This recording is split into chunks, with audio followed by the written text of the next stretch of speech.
meus irmãos, nós vamos então abrir o texto bíblico em Atos dos Apóstolos, no capítulo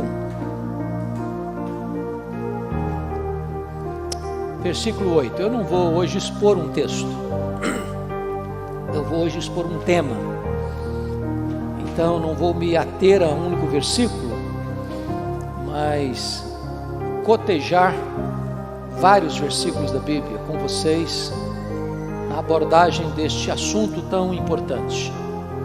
Esse texto de Atos 1:8 é conhecido de todos, eu acho que é possível citá-lo de cor, acho que todos o têm memorizado, né? Então vamos juntos. Mas recebereis poder ao descer sobre vós o Espírito Santo, e sereis minhas testemunhas, tanto em Jerusalém, como em toda a Judeia, Samaria e até os confins da terra. Bom, eu quero falar para vocês hoje sobre a ação do Espírito Santo na vida da igreja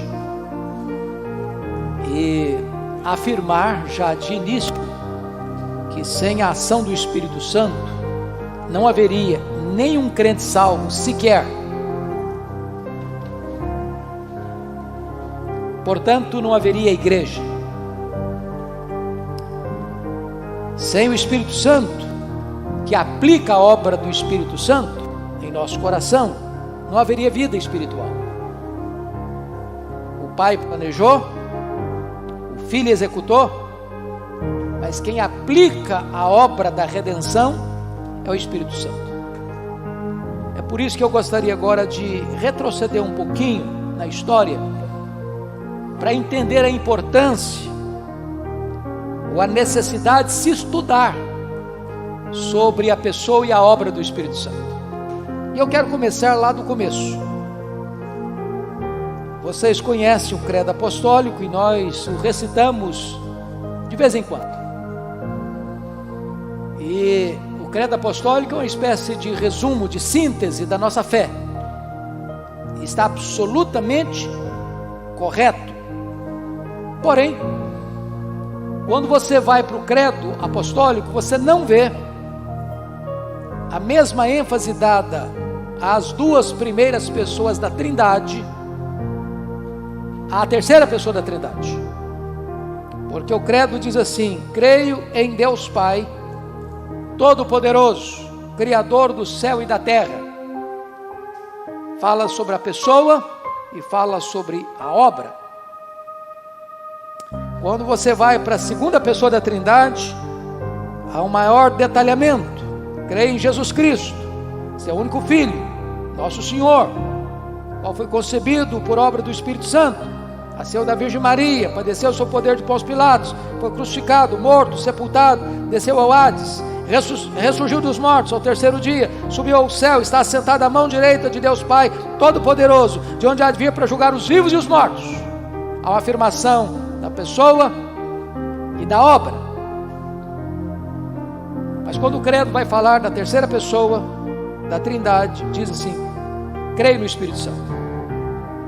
Nenhuma palavra a mais, nenhum destaque à obra do Espírito Santo. Isso já traz a ideia de que a pessoa e a obra do Espírito Santo não recebeu naquele momento no credo a mesma ênfase que a primeira pessoa e a segunda pessoa da Trindade receberam.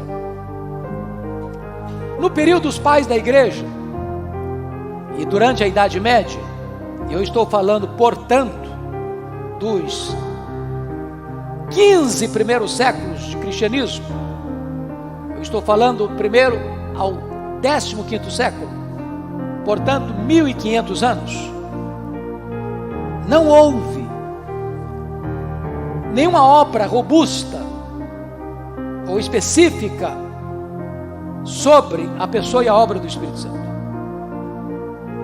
Muito embora houvesse tratados importantes, mas nenhuma obra que pudesse ser a obra. Vem o reformador João Calvino, que foi cognominado de o teólogo do Espírito Santo. Por quê? Porque exatamente João Calvino vai escrever as Institutas da religião cristã, que é a obra mais destacada da história da igreja nesse período da Reforma. E que fez João Calvino? Ele pegou o credo, expôs o credo. Ele escreveu as Institutas em 4 volumes. Primeiro volume, creio em Deus Pai. Segundo volume, creio em Deus Filho. Terceiro volume, creio no Espírito Santo. Quarto volume, creio na igreja. E então, no terceiro volume, ele dá um destaque à pessoa e à obra do Espírito Santo. Ele tem uma visão orgânica da pessoa e da obra do Espírito Santo. Porém, ele não escreveu nenhum livro específico, mais robusto, sobre a pessoa e a obra do Espírito Santo, senão no terceiro livro das Institutas. No século XVIII, na Inglaterra, o puritano mais culto e mais conhecido, John Owen, talvez um gigante intelectual da Inglaterra do século XVIII, é quem vai escrever o primeiro grande clássico sobre o Espírito Santo. Esta é uma obra densa, essa é uma obra volumosa, essa é uma obra robusta sobre a pessoa e a obra do Espírito Santo. Só no século XX é que Abraham Kuyper, político e teólogo holandês, vai escrever o segundo grande volume, a segunda grande obra sobre a pessoa e a obra do Espírito Santo. E Abraham Kuyper vai dizer o seguinte: se os ministros, falando dos pastores, não derem crédito à obra do Espírito Santo, darão pedra em vez de pão ao seu rebanho. Ainda no século XX, começo do século XXI, Dr. John Stott diz que o maior problema da igreja, e ele está se referindo à igreja do século XX, final do século XX, começo do século XXI, o maior problema da igreja hoje é a polarização. E ele escreveu um livreto, e se você tiver a oportunidade de ler, recomendo a leitura: Cristianismo Equilibrado. E neste livreto, John Stott diz que o problema da igreja hoje é a polarização. Há uns que não falam no Espírito Santo, têm até medo de falar sobre a doutrina do Espírito Santo. Outros só falam no Espírito Santo. Uns, quando falam do Espírito Santo, só falam dos dons espirituais, normalmente os chamados dons de sinais. Enfatizam demais o carisma, esquecem do caráter. Enfatizam sobremodo os dons, não estudam sobre o fruto. Uns querem honrar o Espírito Santo, mas não dão a devida ênfase na obra completa do Espírito Santo. Outros apagam o Espírito Santo. Então, essa polarização distorce a verdade, não tem o equilíbrio das Escrituras.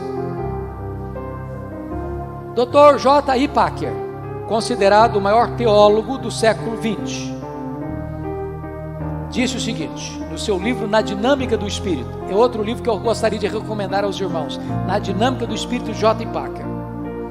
Ele diz que o ministério do Espírito Santo é o ministério do holofote. O que é um holofote? Você bota uma luz, talvez escondida, e ela projeta para um edifício, ou para uma torre, ou para um monumento.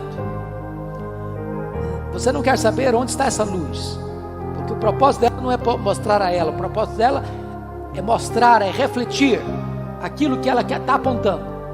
Então ele disse que o ministério do Espírito Santo é o ministério do holofote. Ele aponta para Jesus. O Espírito Santo veio para exaltar Jesus, para revelar Jesus.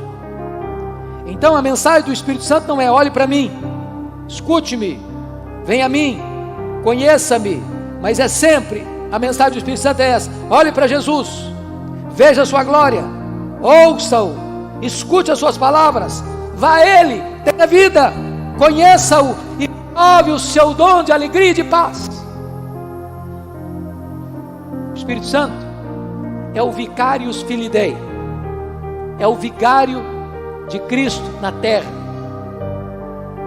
Esse título impropriamente é dado ao Papa, mas o Papa não pode ostentar esse título. Por quê? Porque o substituto do Filho de Deus não foi Pedro, não é qualquer Papa, porque Pedro não foi Papa, nem os Papas são sucessores de Pedro. Esse título só cabe ao Espírito Santo. Jesus foi assunto aos céus e disse: eu vou para o Pai, mas eu mandarei um outro Consolador. Vocês sabem que a palavra outro no grego tem duas palavras distintas para outro, a palavra heteros e a palavra allos. Heteros é outro, de outra natureza, de outra substância. Por exemplo, eu tenho aqui uma Bíblia e eu tenho aqui um iPad. Se o pastor Daniel me pergunta, me dê esse objeto, e eu dou a Bíblia, ele diz: não, eu quero o iPad. É outro objeto, de outra natureza. Mas a palavra allos é outro, da mesma essência, da mesma substância. Quando Jesus falou do allos parácletos, ele está dizendo que o Espírito Santo é o outro, da mesma essência, da mesma substância. É Deus, verdadeiramente Deus. A palavra vigário é a palavra substituto. Então quem é o vigário de Cristo? É o Espírito Santo. Ele veio para ficar para sempre com a sua igreja. Vejam vocês que é o Espírito Santo que veio, é quem aplica a obra da redenção. Não basta você saber que tem remédio. Alguém poderia morrer dentro de uma farmácia, com todos os remédios ali eficazes para curar a sua doença. Mas qual a condição dessa pessoa ser curada? Não é saber que tem remédio, é tomar o remédio. Em outras palavras, Jesus morreu na cruz, mas a não ser que o Espírito Santo aplique a obra da redenção no coração, a pessoa morre nos seus pecados. É preciso da obra do Espírito Santo. Pois bem, queridos, Dr. Shen escreveu um livro mais recentemente com o título O Deus Esquecido, dizendo que o Espírito Santo hoje é esquecido por muitos crentes, até por muitas igrejas. E hoje eu gostaria de mostrar para os irmãos a necessidade de nós então conhecermos o Espírito Santo e a sua obra. Mas eu quero chamar um segundo ponto, a atenção de vocês: a necessidade de enfatizar ou reenfatizar a autoridade do Espírito Santo na vida da igreja. E vou lhes dar alguns dados. Primeiro, no século 17 surgiu um grande conflito na igreja, um grupo que depois foi chamado de Quakers. E esse grupo, fruto do pietismo, e o pietismo foi uma espécie de reação a uma ortodoxia morta, e como o ser humano gosta muito de extremo, eles saíram de uma ortodoxia sem piedade para uma piedade sem ortodoxia. Se a ortodoxia sem piedade gera um racionalismo árido, a piedade sem ortodoxia gera um misticismo estéril ou histérico. Então os Quakers começaram a dizer que o que importa não é a verdade absoluta, não é a verdade revelada, não é a Bíblia, não é a palavra de Deus, mas a luz interior. É o que eu sinto, eu arrepio na coluna, é a explosão do sentimento, é a sensação, desculpa do pleonasmo, sensação sensória. E esse tipo de espiritualidade, irmãos, invadiu as igrejas do século XX e do século XXI. É o sincretismo religioso. É o sonho, é a visão, é a revelação, é o subjetivismo, é o controle do ponto de vista emocional, é a manipulação, porque a verdade não é verificável, ela se tornou subjetiva. Mas eu tenho a minha experiência, mas eu senti. Mas não é essa a pergunta. O que a Bíblia diz? O que está na Escritura? Porque o que está na Escritura é verdade, que você verifique, e eu também. Todos nós somos regidos por essa verdade. Então não tem como manipular, não tem como torcer.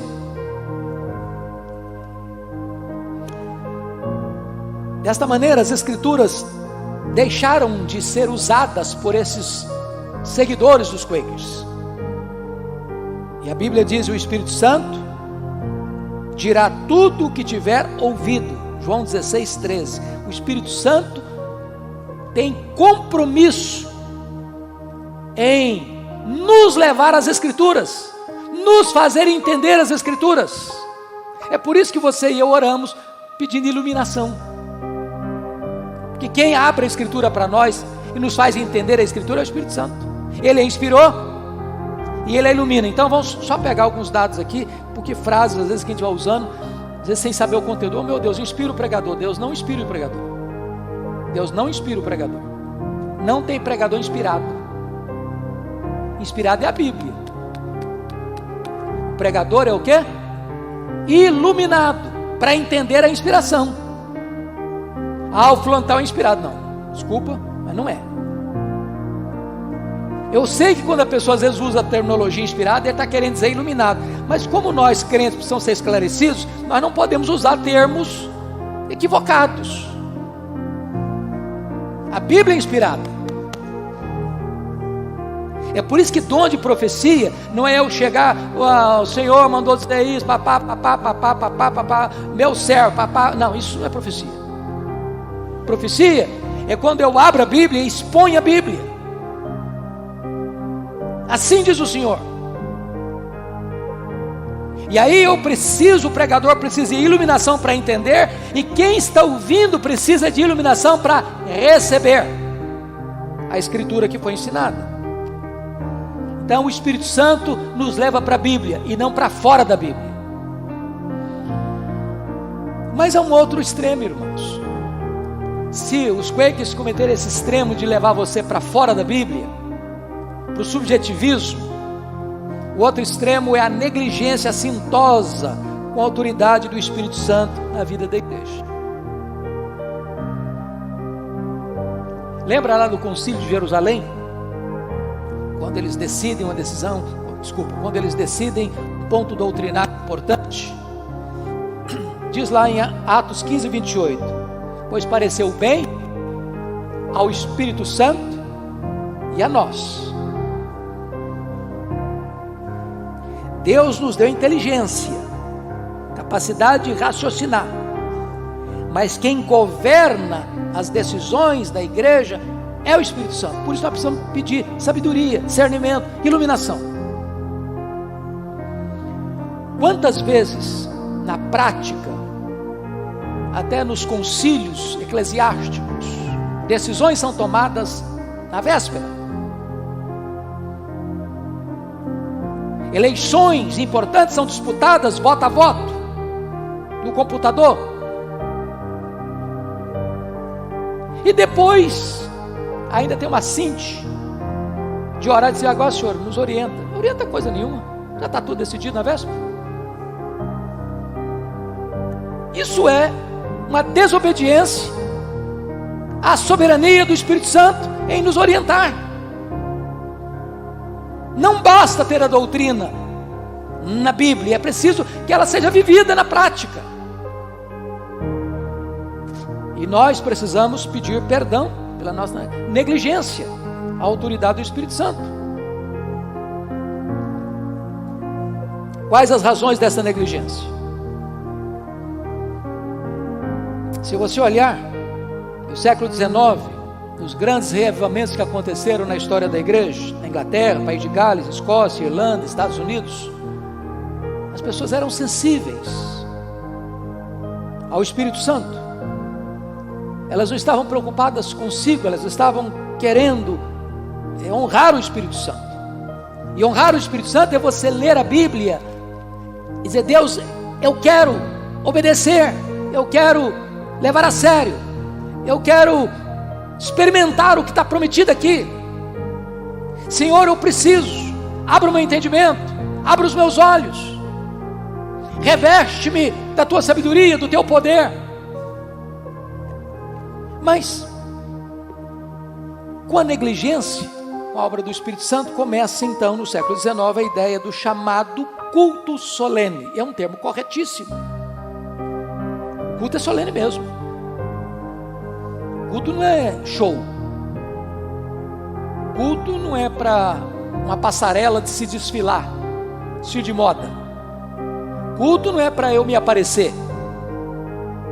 Não, culto é solene. Mas o entendimento de culto solene na época era o seguinte: é a ideia de destacar a capacidade intelectual do pregador, mais do que a igreja ser cheia do Espírito Santo de Deus.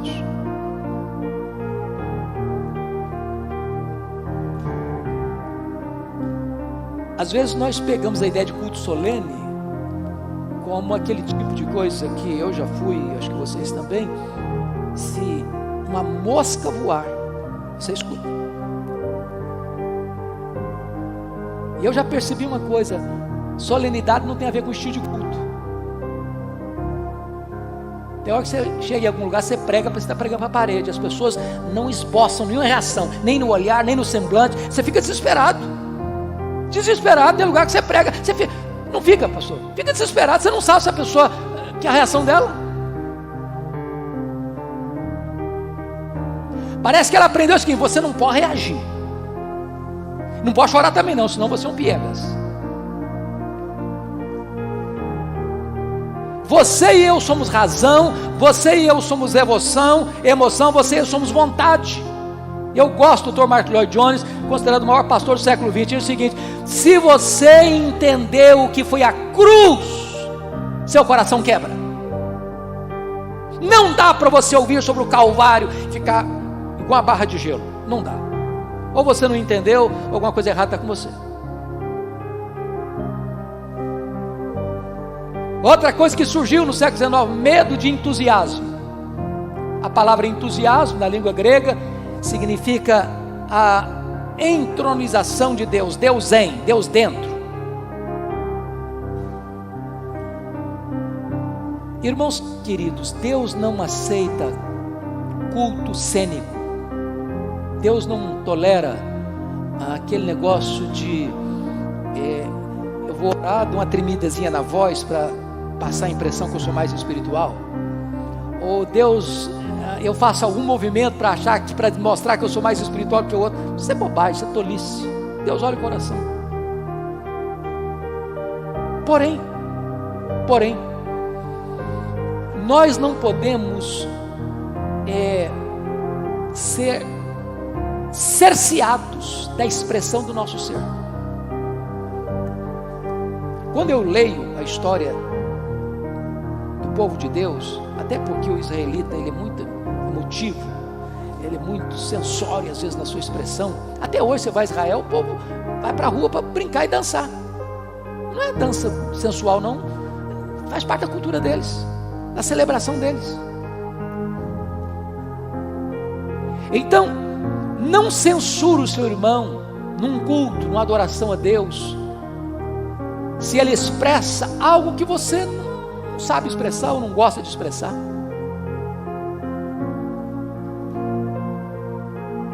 Se você está governado pela Escritura, você não tem que ter medo.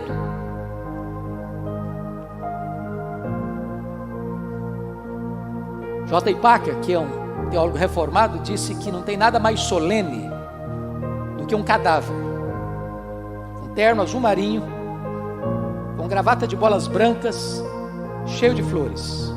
É uma solenidade maravilhosa, mas está morto, tem vida. Isso levou, irmãos,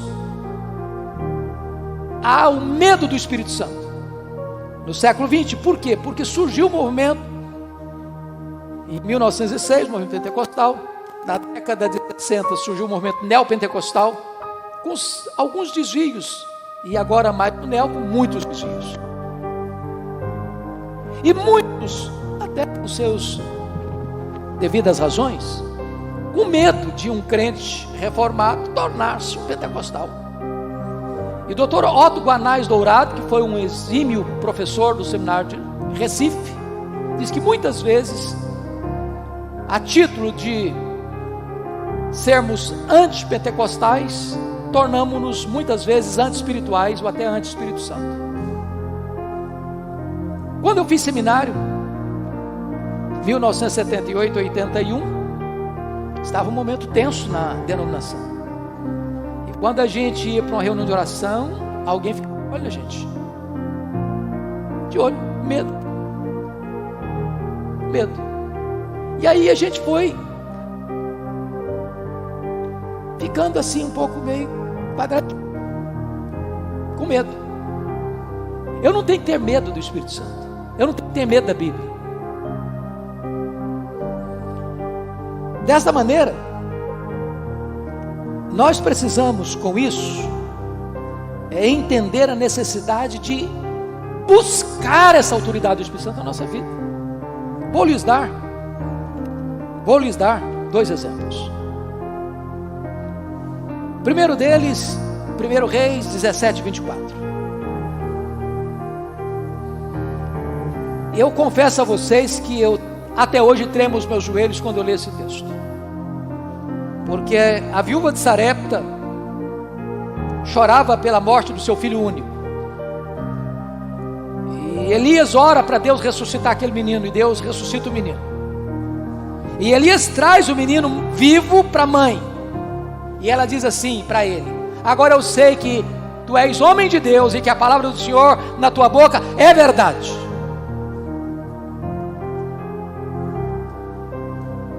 A grande pergunta é: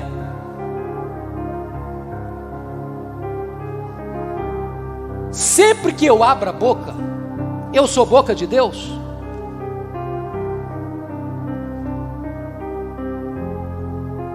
Pense comigo nessa cena. Chega um pregador e prega uma verdade, acontece nada. Chega outro e prega a mesma verdade, e os corações se derretem. Por quê? É porque um é boca de Deus, o outro não é. Jeremias 15, 19 diz o seguinte: se tu te arrependeres, eu te farei voltar, e estarás na minha presença. Se apartares o precioso do vil, serás a minha boca.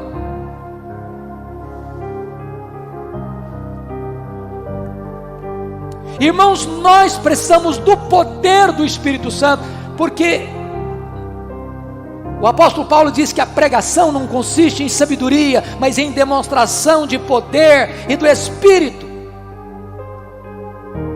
É por isso que Jesus diz para a sua igreja: permanecei na cidade até que do alto sejais revestidos de poder. Ou seja, antes de Jesus enviar a igreja ao mundo, Ele enviou o Espírito Santo à igreja, e essa ordem não pode ser alterada.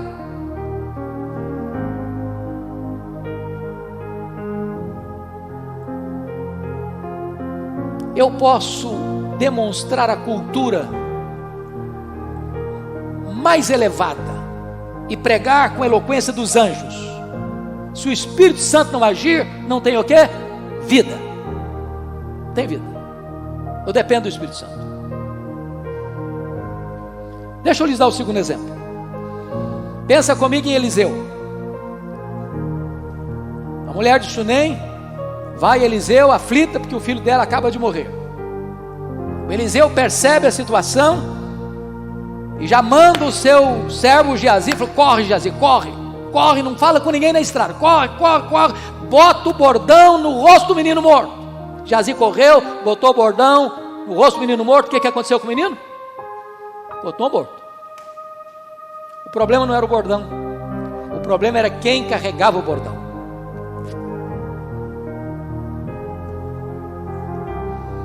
Oh, irmãos amados, se nós não entendermos isso, nós vamos fazer o seguinte: lembra da história do Eliseu que estava cortando a árvore lá e o machado soltou do cabo e foi para o fundo do rio? Tentar fazer a obra de Deus sem o poder do Espírito Santo é tentar cortar uma árvore com o cabo do machado. Diz Zacarias 4:6: não é por força, não é por poder, mas é pelo meu Espírito, diz o Senhor dos Exércitos. No final do século 17, com o racionalismo já em alta na Europa, e começo do século 18, quando o liberalismo já estava ensaiando tomar conta em muitas igrejas, o ateísmo tomando conta, o que a igreja fez? A igreja começou a fundar uma nova série de preleções, de apologética, as conferências e as preleções de Boyle, de Butler, de alto nível intelectual. Mas a igreja só foi de fato impactada e restaurada quando chegou o reavivamento espiritual. Quando a igreja se pôs de joelhos em lágrimas, se arrependendo, pedindo misericórdia a Deus, começando não nos templos, vocês sabem disso, na Inglaterra, começou lá na universidade, e eu estou me dirigindo talvez a alguns moços aqui, acadêmicos, universitários, meninos, não percam a oportunidade. A universidade, a escola, pode ser um palco de grandes avivamentos, se jovens crentes buscarem a Deus. Esse grupo de estudantes de Oxford esse foi chamado de Clube Santo, e eles oravam, e eles choravam, e eles confessavam os seus pecados. John Wesley, George Whitefield, e na madrugada de 31 de dezembro de 1739, o Espírito Santo foi derramado. Eles ficaram cheios do Espírito Santo, e a igreja se levantou das cinzas, e um grande avivamento varreu a Europa. Pois bem, irmãos, eu lhes dei esse relato histórico, mas antes de entrar nas análises bíblicas, ainda nesse ponto histórico, eu gostaria de dizer a vocês o seguinte: no final do século XIX, a igreja estava mais uma vez sentindo falta de poder espiritual. O que a igreja fez? Ela conferiu mais autoridade ao pregador. A igreja pensou o seguinte: vamos afastar um pouco mais o pregador do auditório, vamos dar a ele uma vestimenta diferente, uma aura diferente. Quem sabe isso reconquista a vitalidade da igreja. Não aconteceu. Não aconteceu. A revitalização da igreja veio quando, nos Estados Unidos, quando um comerciante se tornou um missionário urbano, Jeremias Lampier, escreveu um folhetinho de testemunho, distribuiu ao redor do hotel em Nova York, convidando os homens de negócios para orar ao meio-dia. Em 6 meses, tinham 10.000 homens de negócios orando pelo avivamento. O avivamento chegou. 2 anos depois, um jovem do seminário de Princeton, escutando o seu professor Hodge pregando sobre missões, o coração dele aqueceu e disse: eu me coloco nas mãos de Deus. E esse jovem chegou no Brasil no dia 12 de agosto de 1859, Ashbel Green Simon, quando o país dele, nas palavras de Dwight Lyman Moody, era uma seara em fogo. Simonton diz no seu diário: Senhor, dá-me um batismo de fogo. Em outras palavras, dá-me um revestimento do teu poder. E ele fica aqui 8 anos, funda um seminário, um presbitério, uma igreja, estabelecendo lideranças. deixando, irmãos, um legado para você e para mim. A igreja presbiteriana nasceu debaixo da bandeira do avivamento.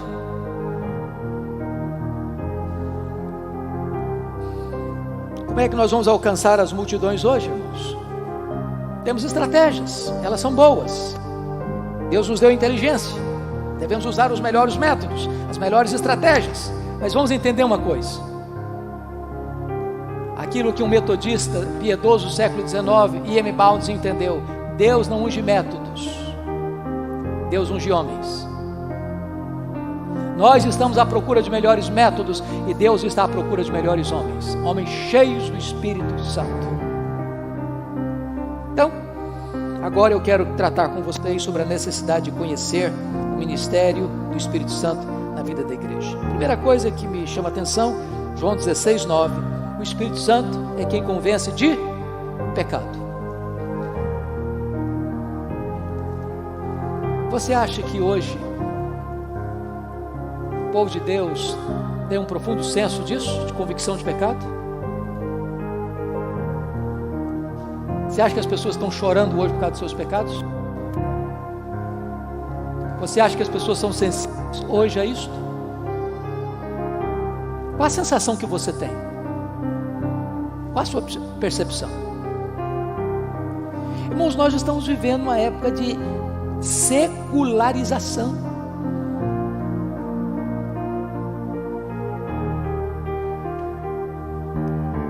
A gente consegue viver a vida cristã dentro de uma bolha, sem conectividade com a vida. Qual foi a última vez que você viu alguém chorando por convicção de pecado? Qual foi a última vez que você viu uma pessoa vindo à frente chorando, confessando os seus pecados?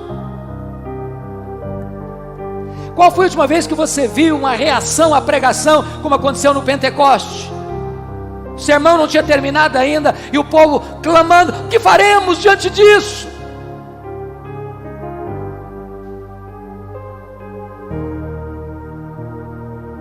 Quantas vezes você tem até um momento devocional, uma pregação, ou um cântico espiritual, ou um momento de comunhão, de quebrantamento, quando desce ali para o pátio já é outra coisa.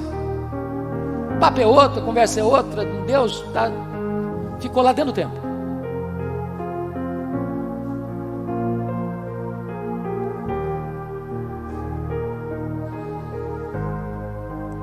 Eu nunca me esqueço de uma história que li, até engraçada. Um pastor foi convidado para pregar numa igreja com vistas ao pastorado.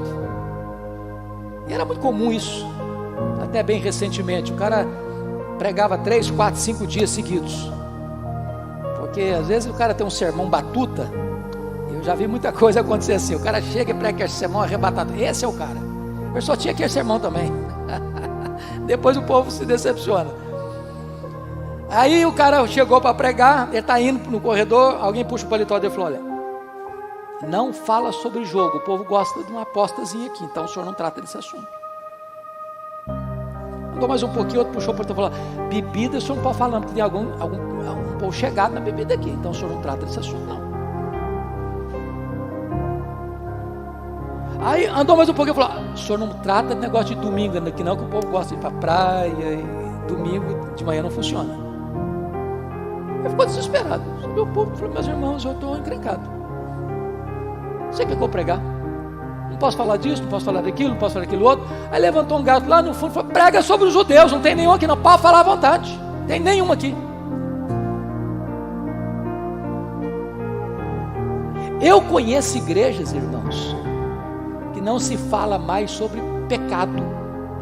Não, o povo já está muito esgarçado na vida, coisa mais leve, mais light, deixa o povo ficar mais tranquilo.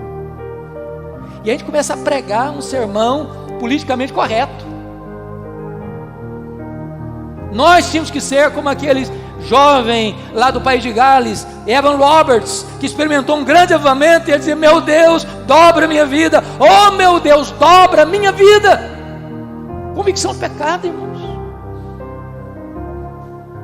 Segundo lugar, o Espírito Santo é quem nos regenera.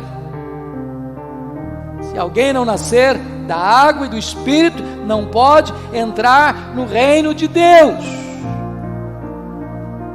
A gente tem algumas coisinhas assim, falei, fulano só falta empurrãozinho, é quase crente já. Você conhece alguém quase morto? Conhece? Fulano tal está quase vivo, está meio morto, meio vivo. Não tem isso não. Não tem isso não.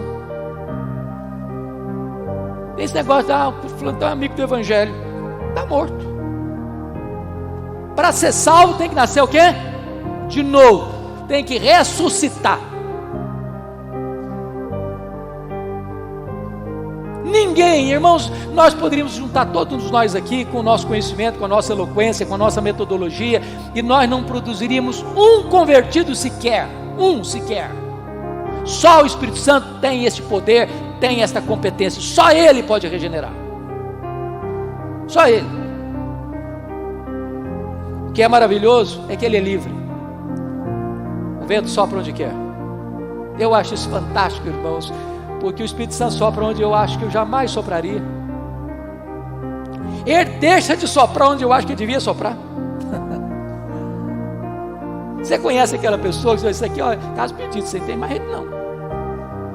Aí de repente o Espírito Santo vai e converte o cara.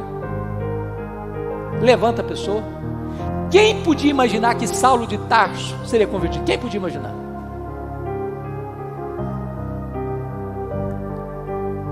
Então ele é livre, só para onde quer. E mais, ele é soberano.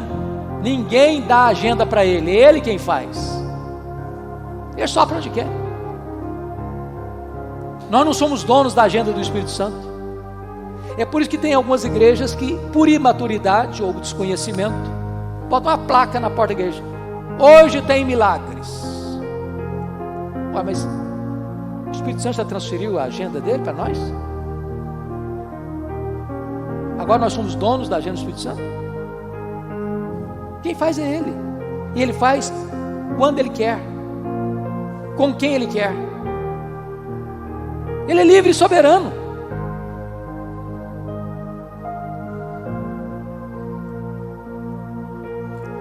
O que eu faço, irmãos, não pode produzir isso.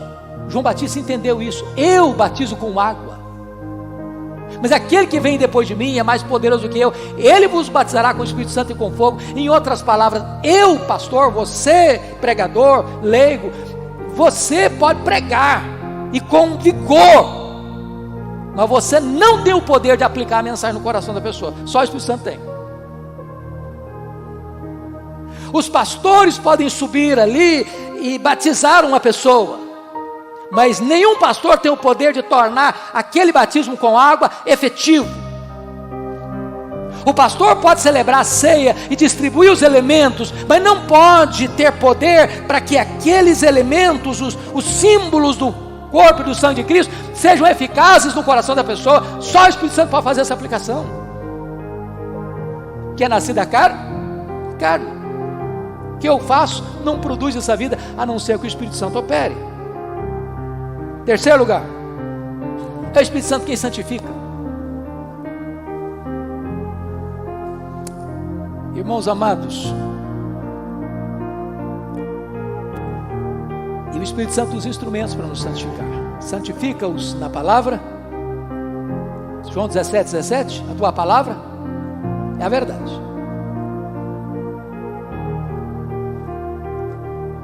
No dia que você nasceu de novo, você começou um processo de crescimento que vai até o dia da sua glorificação.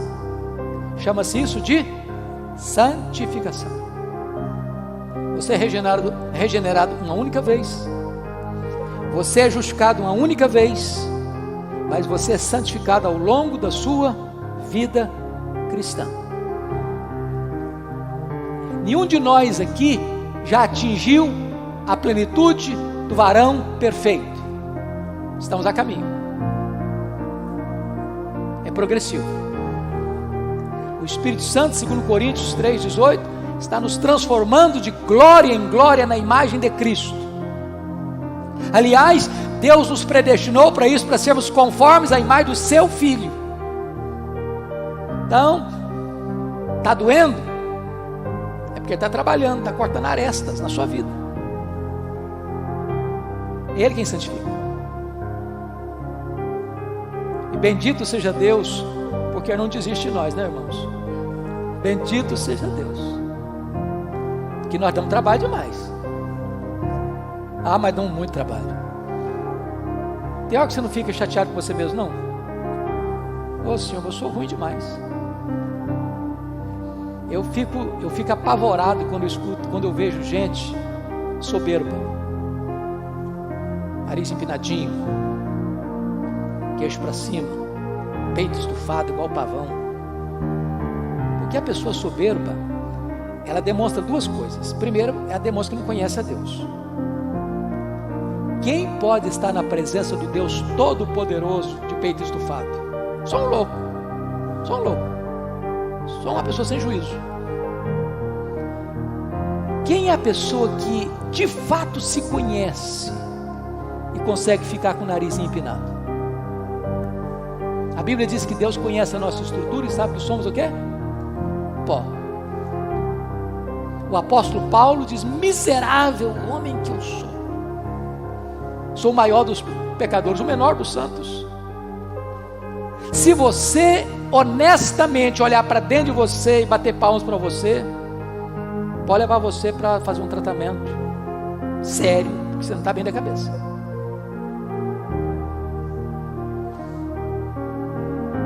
É o Espírito Santo quem vai tratando a gente, reciclando, transformando. Stanley Jones, e ontem pastor Jailton e Daniel, nós estávamos na biblioteca e pegamos um livro do Stanley Jones, o Cristo de todos os povos, está o melhor juiz, né, pastor Jailton? O título do livro. E ele tem uma frase nesse livro que eu gosto demais. Ele diz o seguinte: o maior problema do cristianismo não é o anticristianismo.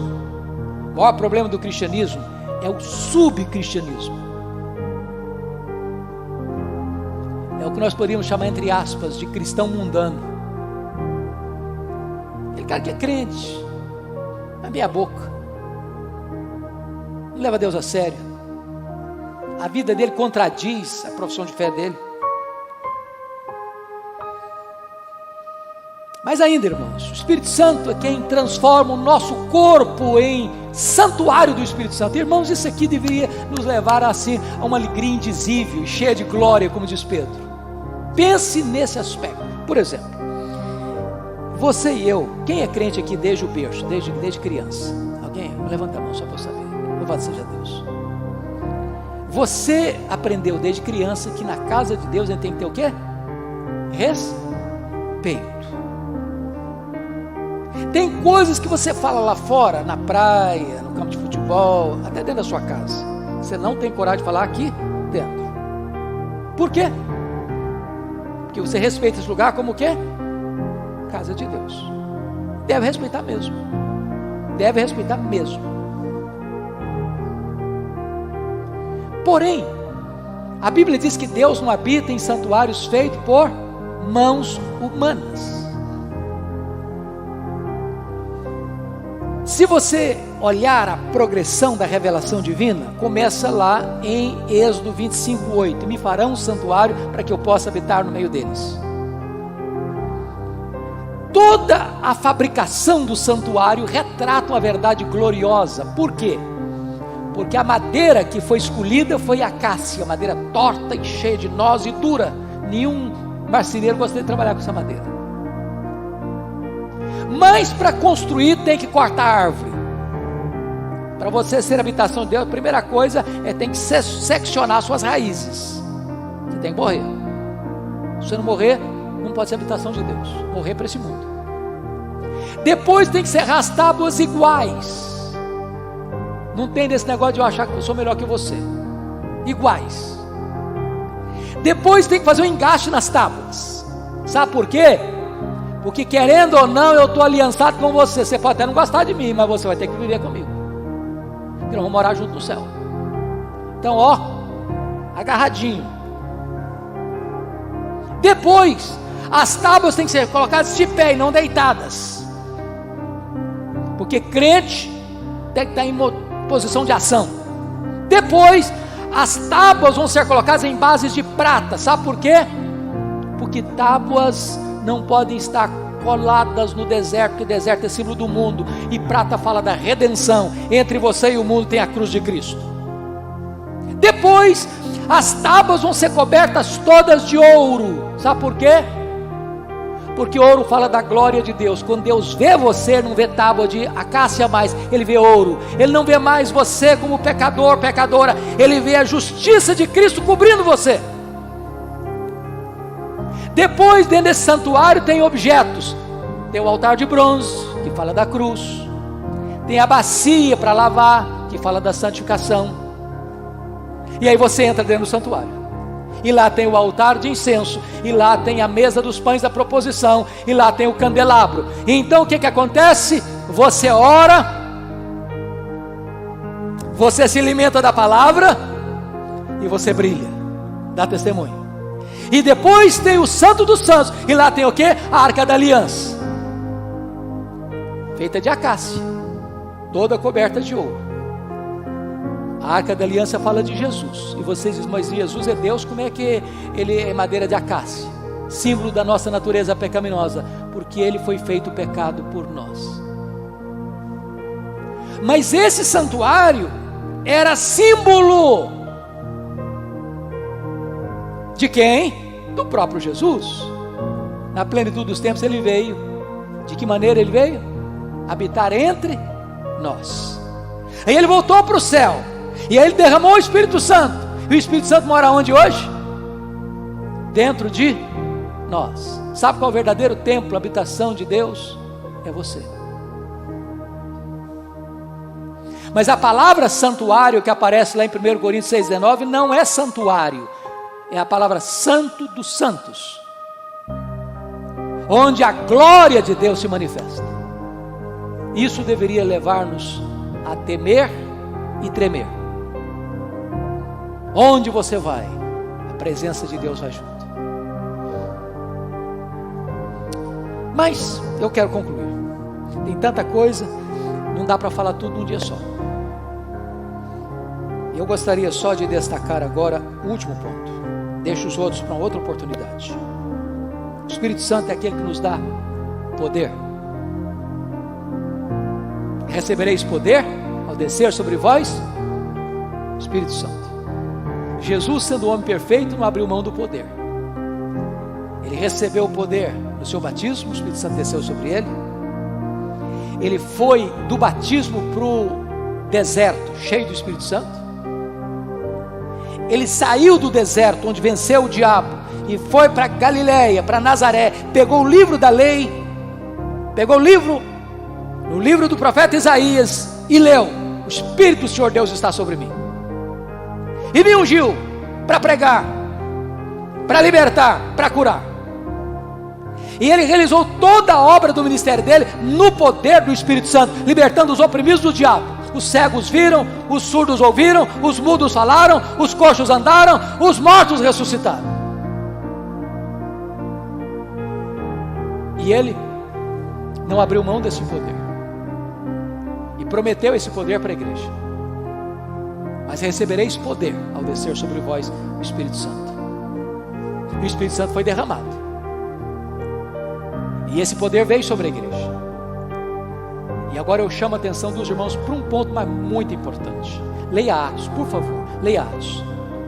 E vocês verão 3 conexões: oração, enchimento e testemunho.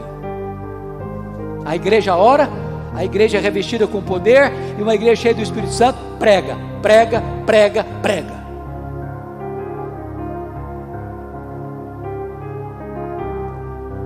Irmãos, nós somos um exército de pregadores.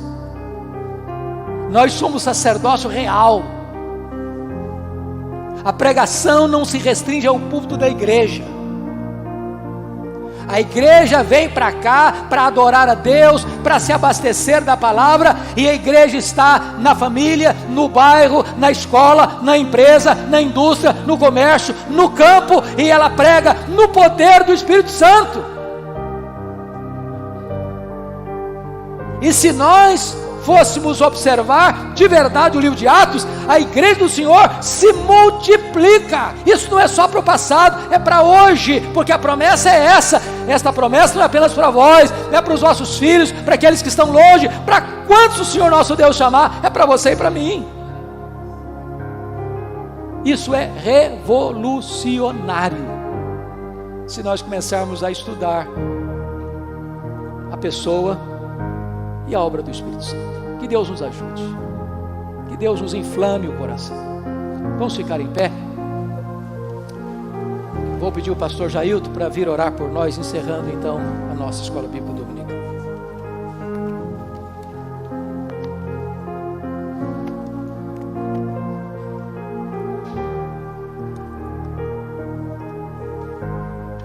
Antes do pastor Jailton orar, eu quero fazer um pedido. Irmãos amados, dentro da temática de hoje, eu nunca esqueci de um livro que li, e o livro dizia o seguinte: bancos vazios de oração fazem púlpitos sem poder. Faz toda a diferença quando a igreja ora pelo culto, para aquele que vai pregar no púlpito da igreja. Então eu gostaria que vocês orassem pelo púlpito da noite. Eu gostaria que você viesse. E que Deus, por sua bondade e graça, nos visite com a sua palavra, uma ação poderosa do seu Espírito. Obrigado, pastor.